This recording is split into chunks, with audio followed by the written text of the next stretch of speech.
ശബരിമല സ്വർണ്ണക്കൊള്ളയുമായി ബന്ധപ്പെട്ട് ആ കേസിന്റെ എഫ്ഐആറിൽ പ്രതികൾക്ക് രക്ഷപ്പെടാനുള്ള പഴുതുണ്ട് എന്ന ആരോപണം ഉന്നയിക്കുകയാണ് കേന്ദ്ര ആഭ്യന്തരമന്ത്രി അമിത്ഷാ. സ്വതന്ത്ര അന്വേഷണം ഉണ്ടായില്ല എങ്കിൽ BJP പ്രക്ഷോഭം തുടങ്ങുമെന്നും അമിത്ഷാ ഇന്ന് പ്രഖ്യാപിച്ചു. അതേസമയം നിയമസഭാ തിരഞ്ഞെടുപ്പിൽ മത്സരിക്കാൻ വിജയസാധ്യതയുള്ള സ്ഥാനാർത്ഥികളെ കണ്ടെത്താൻ അമിത്ഷാ BJP കോർ കമ്മിറ്റിയിൽ നിർദ്ദേശിച്ചിട്ടുണ്ട്. സ്ഥാനാർത്ഥി ചർച്ചകൾ പുതിയ ദേശീയ അധ്യക്ഷൻ ചുമതലയേറ്റ ശേഷമായിരിക്കും.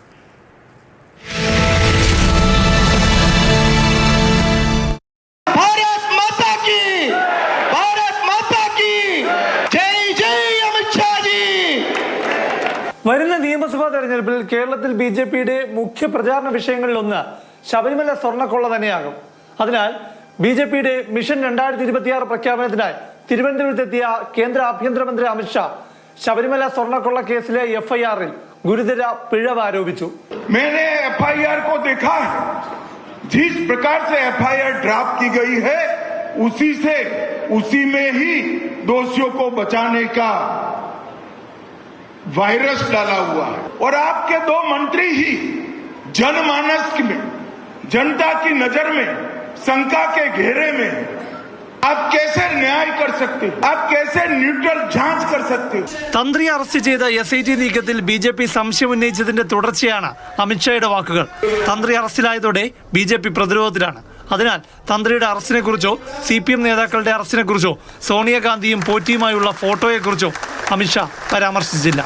30% വോട്ട് ലക്ഷ്യത്തോടെ BJP കേരളം ഭരിക്കുമെന്ന് മിഷൻ 2026 അമിത്ഷാ പ്രഖ്യാപിച്ചു.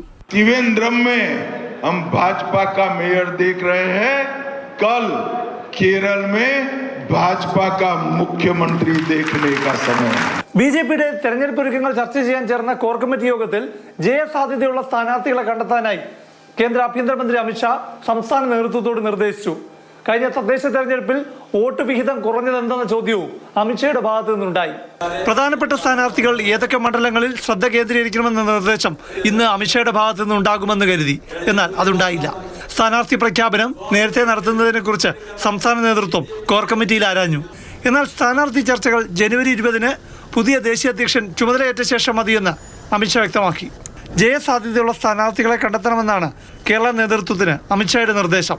ശേഷം ഡൽഹിയിൽ വിശദമായി ചർച്ച നടത്തി കേരളത്തിലെ ചർച്ചകളിൽ ധാരണയുണ്ടാക്കും. വോട്ട് വിഹിതം കൂടിയാൽ പോരാ, സീറ്റുകളും നേടണമെന്ന് അമിത്ഷാ ഓർമ്മിപ്പിച്ചു.